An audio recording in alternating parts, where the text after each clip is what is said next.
So guys, in today's video we will be going to study about skeletal muscle relaxant, which is an important topic of your pharmacology subject. So I know कि बहुत सारे physios को pharmacology पढ़ने में बहुत ज़्यादा problem आती है, बट ट्रस्ट मी, ये वीडियो देखने के बाद आपके बहुत सारे कंसेप्ट्स क्लियर हो जाएंगे related to skeletal muscle relaxants. यहाँ पे मैंने सारी बातें कवर की है, तो एक बार अच्छे से आप ये वीडियो पूरा देख लेना। And please also excuse my voice, I am a little under the weather. अब जल्दी से बिना किसी देरी के पढ़ना स्टार्ट करते हैं। सो गाइस, सबसे पहले ये समझते हैं कि स्केलेटल मसल रिलैक्सेंट्स एक्चुअली होते क्या है। तो जैसे तुम्हें नाम से ही पता चल रहा होगा, वो ड्रग्स या फिर वो मेडिकेशंस जो आपकी स्केलेटल मसल्स को रिलैक्स करती हैं, those are known as skeletal muscle relaxants. अब मसल को रिलैक्स करने की हमें ज़रूरत कब पड़ेगी? जब बेसिकली जो मसल की टोन है वो बहुत ज़्यादा बढ़ गई हो, जैसे कि हम स्पास्टिसिटी और रिजिडिटी में देखते हैं।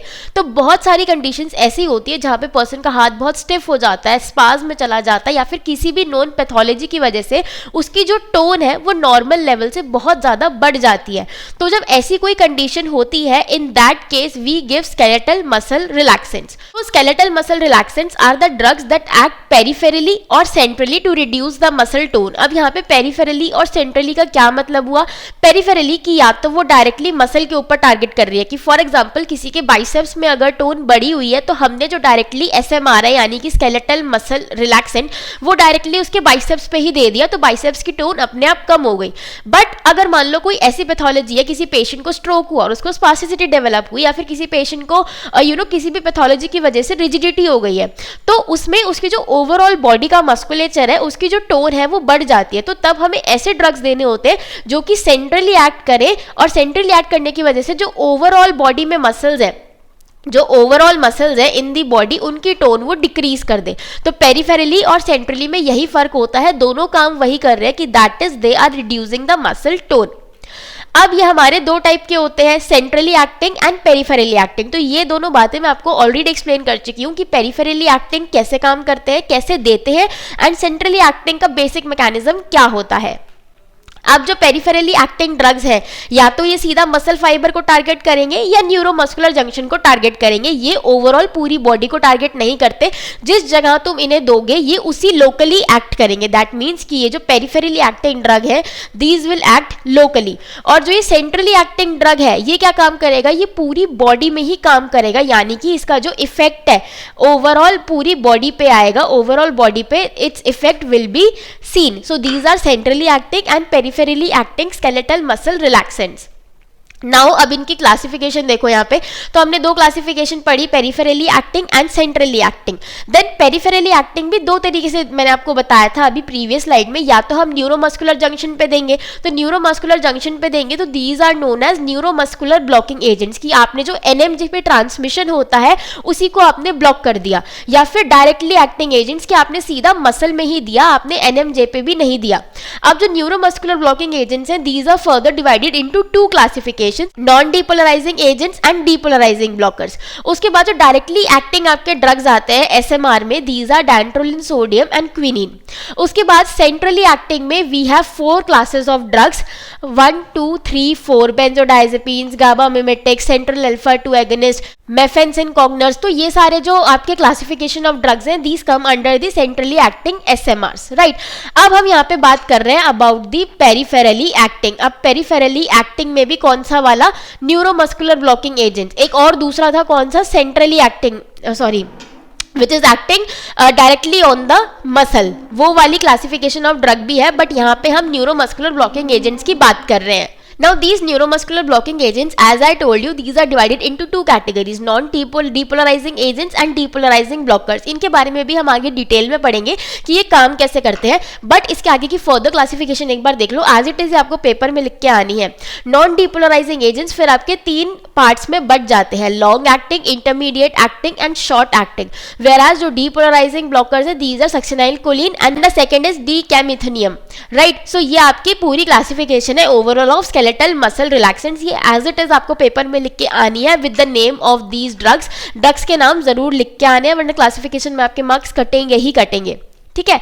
अब हम बात करते हैं अबाउट द पेरिफेरली एक्टिंग एसएमआरस। तो ये हमने पढ़ा कि दो तरीके से काम करते हैं, या तो आप न्यूरोमस्कुलर जंक्शन का जो ट्रांसमिशन है उसको कम कर दो, बंद कर दो, या फिर आप सीधा मसल के ऊपर टारगेट करो, मसल फाइबर के ऊपर, ठीक है। So their site of action is NM junction, and these are of two types, non depolarizing and depolarizing, whereas directly acting तो सीधा आपके मसल फाइबर पे ही काम करेंगे। तो अब ये जो न्यूरोमस्कुलर ब्लॉकिंग एजेंट्स है ये काम कैसे करते हैं? So these induce muscle relaxation by blocking the transmission of signals at the neuromuscular junction. तो न्यूरोमस्कुलर जंक्शन पे जब सिग्नल का ब्लॉक कर देंगे, मतलब कोई एक्शन पोटेंशियल ट्रांसफर होगा ही नहीं, तो कोई भी इम्पल्स इनिशिएट नहीं होगी ऑफ मसल कॉन्ट्रैक्शन। तो अगर आपने वो चीज वहां पे रोक दी तो कोई motor end plate potential develop ही नहीं होगा, which in turn will lead to lessening of the muscle tone, जो कि हमारा मेन गोल है। अब न्यूरोमस्कुलर ब्लॉकिंग एजेंट्स दो हैं, नॉन डिपोलराइजिंग, इनको कॉम्पिटिटिव ब्लॉकर्स भी कहते हैं, and other one are the depolarizing agents. अब ये जो नॉन डिपोलराइजिंग एजेंट्स हैं ये क्या काम करते हैं कि ये जो एसिटाइल कोलिन का इंटरैक्शन होता है with the neuro nicotinic acetyl choline receptors, जो कि पोस्ट साइनेप्टिक मेम्ब्रेन पे प्रेजेंट होते हैं, पोस्ट साइनेप्टिक मेम्ब्रेन के ऊपर प्रेजेंट होते हैं, उनके साथ इनका इंटरैक्शन रोक देते हैं। मैंने अपने चैनल पे ऑलरेडी एक वीडियो डाल रखा है जहां पे मैंने आपको न्यूरोमस्कुलर जंक्शन का जो ट्रांसमिशन होता है वो पूरा प्रोसीजर स्टेप बाय स्टेप समझाया था। तो वहां पे एक स्टेप था कि एसिटाइल कोलिन जो होता है आपका, जैसे ही वो साइनेप्स में आता है तो पोस्ट साइनेप्टिक मेम्ब्रेन पे जो निकोटिनिक एसिटाइल कोलिन रिसेप्टर्स होते हैं वो उसे ग्रैब कर लेते हैं, and in turn it will lead to depolarization in the muscle, जिसकी वजह से आपकी कॉन्ट्रैक्शन आगे बढ़ जाती है।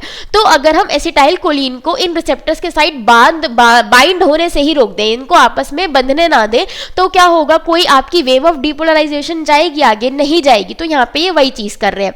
Next are the depolarizing agents. तो ये क्या करते हैं कि जो आपकी पोस्ट साइनेप्टिक मेम्ब्रेन है, एक ये प्री साइनेप्टिक मेम्ब्रेन है और ये पोस्ट साइनेप्टिक मेम्ब्रेन है।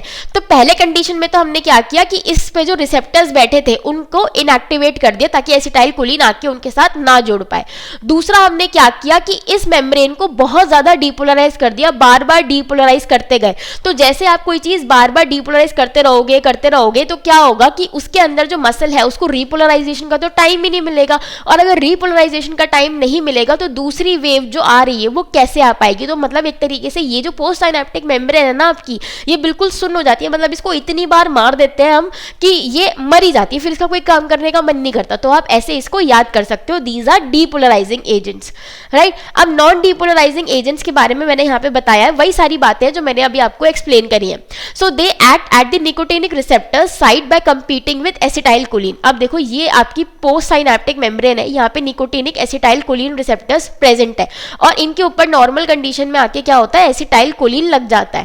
बट अब हमने क्या दे दिया, नॉन डीपोलराइजिंग एजेंट्स यहाँ पे साइनेप्स में इंट्रोड्यूस कर दिए। अब हमने साइनेप्स में इंट्रोड्यूस कर दिए तो ये कंपीट करते हैं एसिटाइल कोलिन के साथ, और ये जाके एसिटाइल कोलिन की जगह इन निकोटिनिक एसिटाइल कोलिन रिसेप्टर्स पे जाके बैठ जाते हैं। तो अगर ये यहाँ पे बैठ जाएंगे तो ये जो बेचारा एसिटाइल कोलिन यहाँ आ रहा था इस रिसेप्टर पे बैठने के लिए, इसकी जगह पे तो ऑलरेडी कोई आके बैठ गया, तो इन दोनों के बीच में ना एक कॉम्पिटिशन होने लग जाता है। इसकी वजह से ये जो आपके नॉन डिपोलराइजिंग एजेंट्स हैं, these are also known as competitive agents या फिर कॉम्पिटिटिव ब्लॉकर्स। तो अगर ये यहाँ पे आके बैठ जाएंगे ड्रग्स जो आपके नॉन डिपोलराइजिंग एजेंट्स हैं, तो उसकी वजह से क्या होगा, एसिटाइल कोलिन है वो NaCH रिसेप्टर्स के साथ जाके बाइंड नहीं हो पाएगा, एंड उसकी वजह से आगे कोई एक्शन पोटेंशियल भी जनरेट नहीं होगा, राइट। सो यहाँ पे आप देख सकते हो a non depolarising blocker example procuronium, जो कि आपको येलो कलर से यहाँ पे शो हो रहा है, ये इन रिसेप्टर्स के ऊपर आके बैठ गया, और ये जो रेड कलर में आपका एसिटाइल कोलिन है इसकी जगह इसने ले ली। तो अब एसिटाइल कोलिन कहाँ जाएगा, एसिटाइल कोलिन को तो जगह ही नहीं मिली बैठने की, और अगर एसिटाइल कोलिन इन रिसेप्टर्स के साथ बाइंड नहीं होगा तो यहाँ पे जो आपकी मसल है, यहाँ पे जो आपकी मसल है उसके अंदर कोई कॉन्ट्रैक्शन इनिशिएट ही नहीं हो पाएगा। तो इस तरीके से जो नॉन डीपोलराइजिंग एजेंट्स हैं, जो ब्लॉकर्स हैं, वो इस तरीके से आपकी मसल टोन को कम करने में हेल्प करते हैं।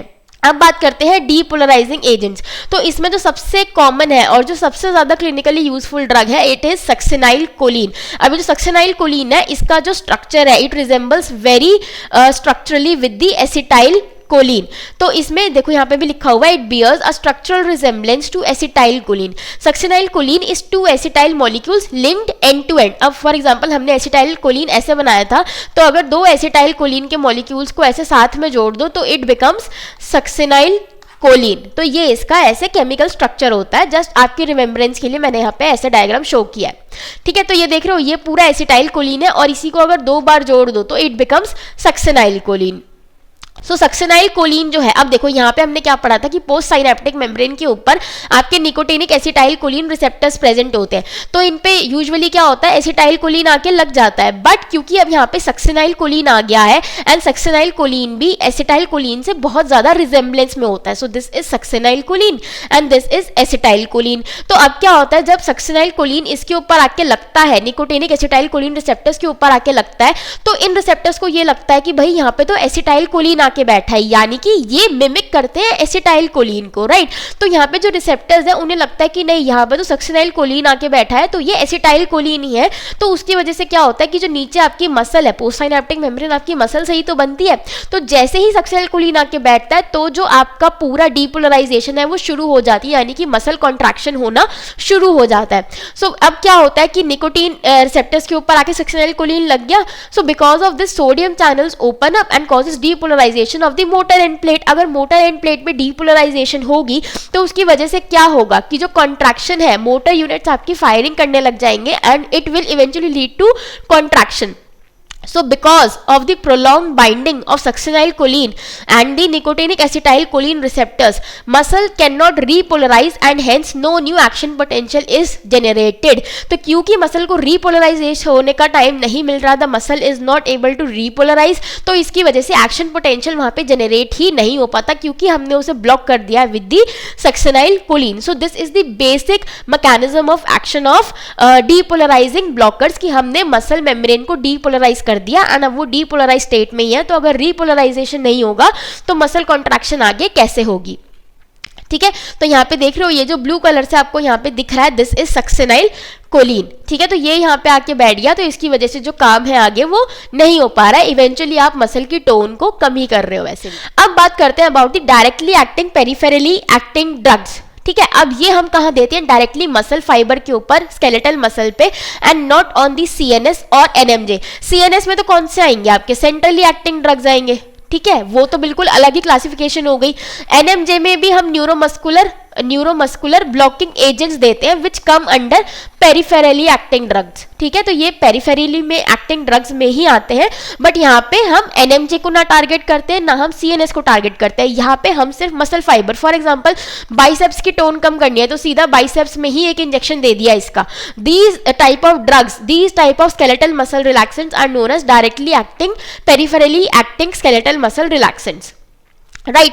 अब यहाँ पे ये क्या काम करते हैं, अब अगर आपने मेरा वीडियो देखा होगा तो वहां पे मैंने इन डिटेल आपको पूरा बताया था कि कैसे आपका जो एक्शन पोटेंशियल है वो ट्रांसफर होता है एट द न्यूरोमस्कुलर जंक्शन, फिर motor end plate potential develop होता है, सार्कोट्यूबुलर सिस्टम क्या होता है उसके अंदर, एलईआर होता है, एसईआर होता है, तो वो सारी चीजें मैंने आपको एक्सप्लेन करी थी। तो वहां पे मैंने आपको बताया था कि जो सार्कोप्लाज्मिक रेटिकुलम है वहां से कैल्शियम रिलीज होता है, और जैसे ही वहां से कैल्शियम रिलीज होता है यहाँ पे राइनोडाइन रिसेप्टर्स होते हैं, तो राइनोडाइन रिसेप्टर्स जैसे ही एक्टिवेट होते हैं तो सार्कोप्लाज्मिक आपका जो रेटिकुलम है, जो लॉन्गिट्यूडनल सार्कोप्लाज्मिक रेटिकुलम होता है आपका, वहां से कैल्शियम रिलीज होने लग जाता है। तो जैसे ही कैल्शियम रिलीज होता है तो आगे जो आपकी मसल कॉन्ट्रैक्शन है वो इनिशिएट हो जाती है, एक्टिन एंड मायोसिन का जो आपका स्लाइडिंग होती है वो स्टार्ट हो जाती है जैसे ही आपका कैल्शियम रिलीज होगा। बट अगर आपके जो राइनोडाइन रिसेप्टर्स हैं वो एक्टिवेट नहीं हुए तो उसकी वजह से कैल्शियम रिलीज नहीं होगा, और अगर कैल्शियम रिलीज नहीं होगा एक्स्ट्रा सेलुलर स्पेस के अंदर तो आपका मसल कॉन्ट्रैक्शन आगे नहीं हो पाएगा, इनिशिएट नहीं हो पाएगा। तो यहाँ पे हम बेसिकली क्या कर रहे हैं कि ये जो राइनोडाइन रिसेप्टर्स है हम इनको ब्लॉक कर देते हैं, राइनोडाइन रिसेप्टर्स आर ब्लॉक्ड। उसकी वजह से क्या होता है कि जो कैल्शियम है वो निकल नहीं पा रहा है, यानी कि एक्स्ट्रा सेलुलर स्पेस के अंदर जो आपका कैल्शियम है वो कम हो गया, अब या फिर निकला ही नहीं, नेग्लिजिबल हो गया। तो अगर ऐसा हो जाएगा तो आगे मसल कॉन्ट्रैक्शन नहीं हो पाएगी, because for muscle contraction you need the release of calcium. तो आगे फिर जो पूरी कहानी है वो हो ही नहीं पाएगी and it will eventually calm down your muscle tone. The next classification which comes is the centrally acting SMRs।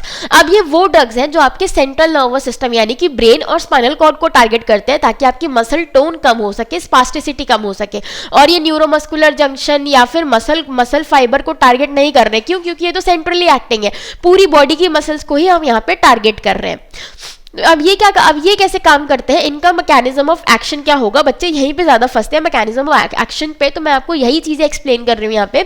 So they work by depressing polysynaptic reflexes. Polysynaptic reflexes are type of reflexes which are seen in the CNS, ठीक है। तो ये reflexes को ये depress कर देता है, इसकी वजह से आगे एक्साइटेशन नहीं हो पाता and hence reduces excitatory transmission in the spinal cord और ब्रेन स्टेम पाथवे। तो ओवरऑल इफेक्ट क्या आएगा कि अगर मोटर न्यूरॉन्स एक्साइटेड स्टेट में नहीं जाएंगे तो मसल का आपका जो कॉन्ट्रैक्शन है वो नहीं हो पाएगा। तो इवेंचुअली अगर हमने मोटर न्यूरॉन की एक्साइटेबिलिटी को कम कर दिया तो आपका जो मसल रिलैक्सेशन है वो इंक्रीज हो जाएगा, और अगर हम इस मोटर न्यूरॉन एक्साइटेबिलिटी को और इंक्रीज कर देंगे तो पेशेंट को स्पास्टिसिटी या मसल टोन और बढ़ जाएगा। तो ये इस तरीके से जो आपके सेंट्रली एक्टिंग ड्रग्स है दे वर्क। इसके अलावा क्या क्या करते हैं ये, दे एनहांस गाबानर्जिक ट्रांसमिशन। अब गाबा जो होता है वो एक आपका समझ लो एंजाइम होता है, एक न्यूरोट्रांसमीटर होता है which is found in the CNS, और ये इसका जो आपका इफेक्ट होता है वो इनहिबिटरी होता है, यानी कि गाबा आपकी इनहिबिशन कराता है, एक्साइटेशन नहीं करवाता, इनहिबिशन कराता है। इसलिए हम गाबानर्जिक जो आपके रिसेप्टर्स है या फिर गाबा का जो ट्रांसमिशन होता है उस पर ज्यादा फोकस करते हैं, और जो आपके एक्साइटेटरी न्यूरॉन्स होते हैं या फिर ऐसे न्यूरोट्रांसमीटर्स जो कि एक्साइटेशन कॉज कराते हैं उनको इनहिबिट करते हैं। ऑल्सो रिफ्लेक्स कॉन्ट्रैक्शन को भी कम किया जाता है इन रीजंस की वजह से। जो आपके सेंट्रली एक्टिंग ड्रग्स हैं वो ओवरऑल आपकी बॉडी के जो मसल्स हैं उनको टारगेट करते हैं और उनका टोन रिड्यूस करवाते हैं। सो यहाँ पे आप देख सकते हो बहुत ब्यूटीफुली इस डायग्राम में आपको गाबानर्जिक, ग्लूटामिनर्जिक, न्यूरॉन वगैरह इन सबको यहाँ पे बहुत अच्छे से एक्सप्लेन किया गया है। तो आप इस वीडियो को यहाँ पे पॉज करके इस फिगर को अच्छे से देख सकते हो और यहाँ से अपने कंसेप्ट क्लियर कर सकते हो। जो मैंने आपको बातें बताई वही सारी यहाँ पे अच्छे से एक्सप्लेन करी गई है। अब देखो ये एक बहुत अच्छा टेबल है, तो यहाँ पे आपको हर क्लासिफिकेशन ऑफ ड्रग दे रखे, जैसे कि डीपोलराइजिंग में हमने सक्सिनाइल कोलिन पढ़ा था, non depolarizing neuromuscular blocking agents के अंदर हमने ये सारे ड्रग्स के नाम पड़े हैं, राइट। तो इन सारे ड्रग्स का आपको मैकेनिज्म ऑफ एक्शन, तो मैकेनिज्म ऑफ एक्शन मैंने आपको समझा दिया है, तो सब में सेम ही रहेगा। जैसे कि यहाँ पे लिखा है ना same to this, same similar to this, तो जैसा एक का रहेगा non depolarizing neuromuscular blocking agent का, तो हर ड्रग का सेम ही मैकेनिज्म रहेगा।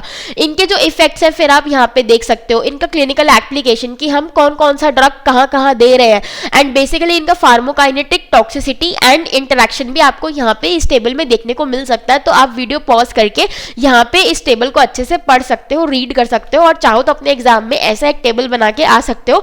It would be much better और आपको मार्क्स भी बहुत अच्छे मिलेंगे।